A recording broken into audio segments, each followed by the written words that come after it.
27 September. এই দিনটা আমার কাছে অনেক স্পেশাল থাকে আগের বছর অবধি, কিন্তু এবারে একটু আমার স্পেশাল মনে হয়নি। সবাই আমাকে যতটা স্পেশাল মনে করানোর চেষ্টা করেছিল সকাল থেকে, তবু ওই খুব হালকা একটা রিয়াকশান আসছিল। সবাই বলছিল এটাকে বলে ম্যাচিওর। এই রকম ম্যাচিওর আমি হতে চাই না গাইস। আমার বাচপান্তি চাইল্ডিশ বিহেভিয়ার ভীষণ ভালো লাগে।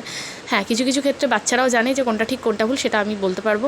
তার জন্য ম্যাচিওর হওয়ার কোনো আমার ইচ্ছা নেই। এবছরের জন্মদিনের মতো যেন আমার কখনো আর জন্মদিন না যায়, কারণ সবাই চাইছিল সেলিব্রেট করতে, আমি করতে চাইনি। আমি নিজের মন থেকে চাইছিলাম না যে কিছু বড় করে হোক বা কিছু ব্লা।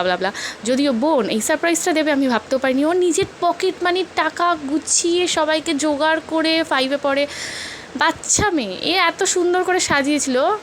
আর কি চাই, মানে আমি আমার বোনকে পেয়ে খুব খুব খুব খুশি। ওর সাথে আমি কোটিবার ঝগড়া করি, তারপরে আমরা একসাথে থাকি। মানে আমার কোনো ওর উপরে রাগ তো নেই, উল্টে মানে ওর ওপরে অনেক অনেক অনেক ভালোবাসা, অনেক বড় হ। আর থ্যাংক ইউ, এত সুন্দরভাবে মানে ওর যেটুকুনি সামর্থ্য সেই অনুযায়ী করেছে।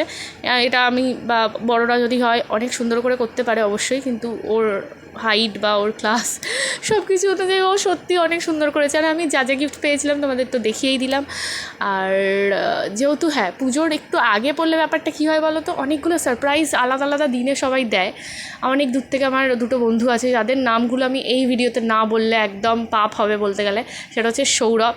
ওই বেসিক্যালি আসে আমার জন্মদিনের আগের দিন নাহলে পরের দিন, এরকম করেও ঠিক সময় করে চলে আসো। বিজনেস করে যেহেতু সময় পায় না, সারপ্রাইজ দিতে আসে।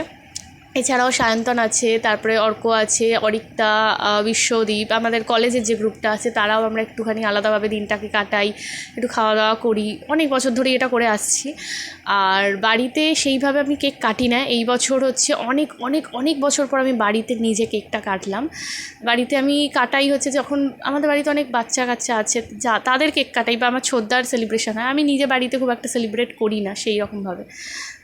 বাবা বড় করে করতো জন্মদিন ছোটোবেলায়, বড় হয়ে যাওয়ার পর থেকে ওই বন্ধুদের সাথেই বাইরেই যাওয়া হয়। এই বছর অনেক দিন পর বাড়িতে সেলিব্রেট করে খুব ভালো লেগেছে। রিয়া এসেছিলো, শুক্লা কাকিমা এসেছিলো।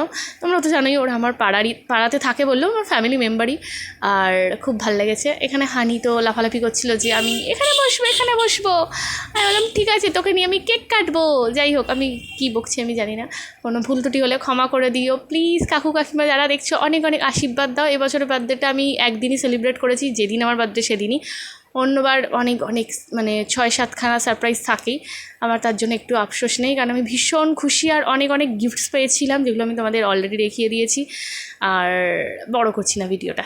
Always special thanks Sushana. Tata.